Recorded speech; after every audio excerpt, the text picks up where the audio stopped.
that was it. And Rutgers was great. And then, like every kid in the world, not just America, you graduate college. Now what do? You go back home. Okay, you pack up your stuff, you go back home. And my dad, who again I love, my dad's 100 years old. He lives down the street here from me. He's got dementia, but he's still with us. God bless him. And he said very clearly, not the first day after graduation, but probably the first week. So when are you going to get a job? It's like, okay. And my dad was very strict in the sense that he insisted that every day, and again, it wasn't far, but I didn't have a car. He wouldn't give me a car. A lot of the kids, when they graduate high school, you get a car. I didn't. A lot of kids graduate college, you get a car. I didn't. So I'd have to take the bus into New York because there were no jobs in Englewood Cliffs, unless you want to be a cop or a fireman.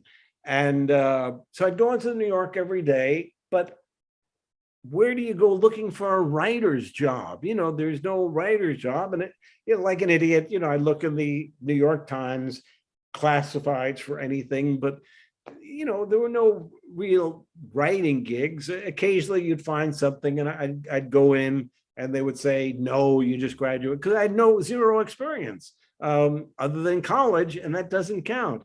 So I kept looking. And again, my dad would insist every day I'd go out, but there weren't places to go every day. I mean, I had exhausted all the employment agencies, and an employment agency is not going to get you a writer's gig.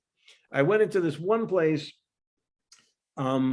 which was a fledgling kind of sort of TV company, but they were doing something called cable TV.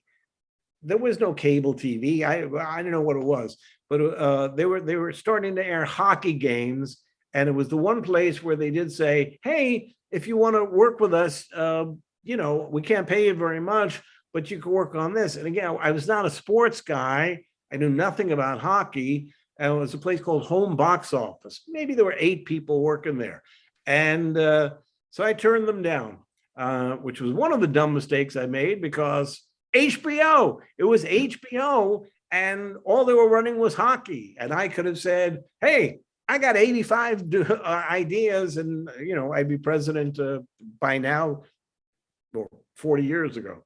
Anyway, so I passed on that, and I was just going nowhere. So finally, Dad's just going. Dad wanted me to go to work with him. My dad is a chemist.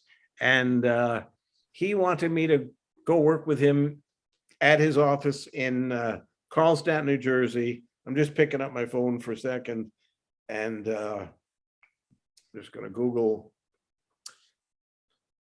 Who invented the water-based scratch-off used on all lottery tickets? We'll get the audio of it. But yeah, the audio is not good. Well, you can see. I don't know. You probably can't see this. No, but let's see here. No, we can't see it, but okay. I mean, in the late 1980s, adhesive specialist Jerome Greenfield invented a safe water-based product, and it goes on and on. Point being, your dad invented the thing that's on lottery tickets. Prior to Dad, now again, late 80s. Okay, Mm-hmm. My dad was born in 1922, so he was 66, 67 when he invented. Prior to that, all the lottery tickets were solvent-based. So every time you were scratching stuff off, you were destroying the earth. Dad came up with this water-based adhesive, and it's still used worldwide, but Dad never patented anything. Dad loved, and still would if he still had his wits, solving puzzles. He would do the New York Times crossword puzzle in ink. What is Latin for supermarket? And he would know, like there's a Latin word for supermarket. Poor choice. But Merle Regal worked for me on a show called Couch Potatoes, and he was the Washington Post crossword puzzle master. And even he was astonished. For one of my dad's birthdays, I had him do a crossword puzzle. Anyway, so I'm going nowhere, except I turned down the HBO job. And luckily, Southwest, I think it was was offering a super saver fare to Los Angeles. And everybody I knew in New Jersey, everybody wanted to go to Hollywood. Disneyland's out there, movie stars, women, it was the place to be. Although, of course, New York City too.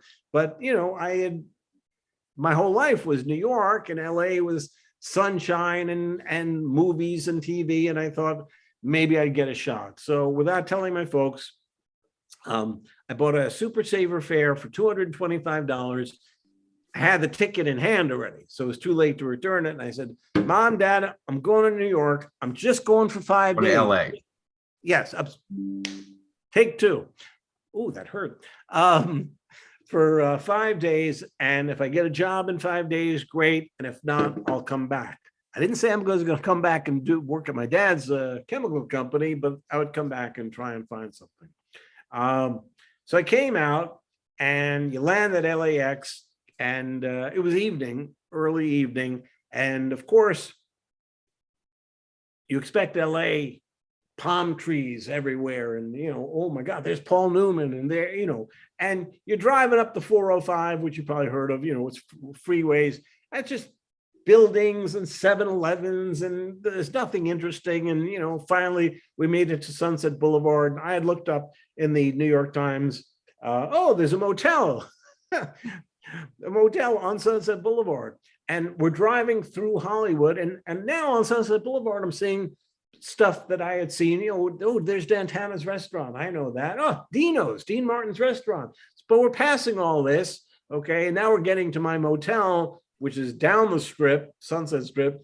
And it was some sleazebag hotel. I said, no, this is in a really horrible part of town. Cab driver took me back a little bit closer to the nicer area. Still a horrible hotel next to a stripper joint. And I had a typewriter in one hand and my briefcase in the other. I guess I brought the typewriter to write samples in case somebody would offer me a job. I have no idea why I brought a typewriter, but I did. Okay. Go to sleep, wake up the next morning.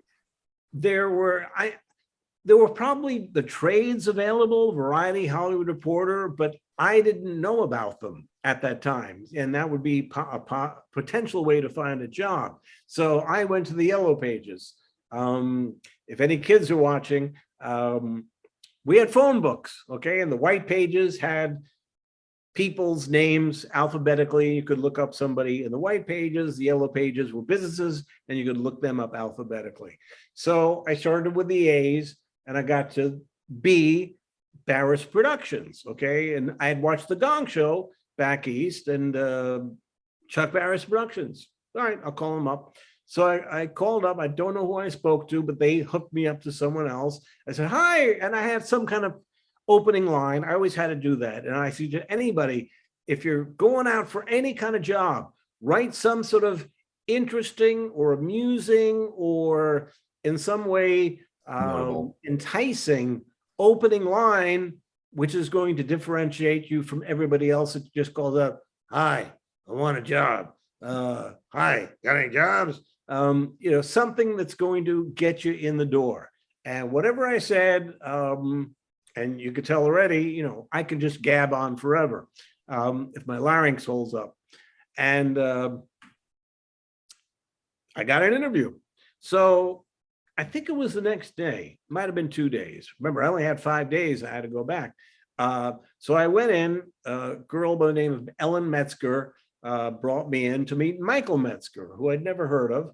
And they were doing a show, which I'd watched. It was called the Newlywed Game. And this was, again, it was I graduated in 76. This was now early 77.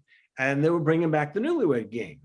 Now, Newlywed Game and Dating Game had been on networks, and I had seen them as a kid, and I loved the Dating Game, but I really watched it more when the celebrities were on. I think everybody did, Michael Jackson, Sally Field. Oh, cool.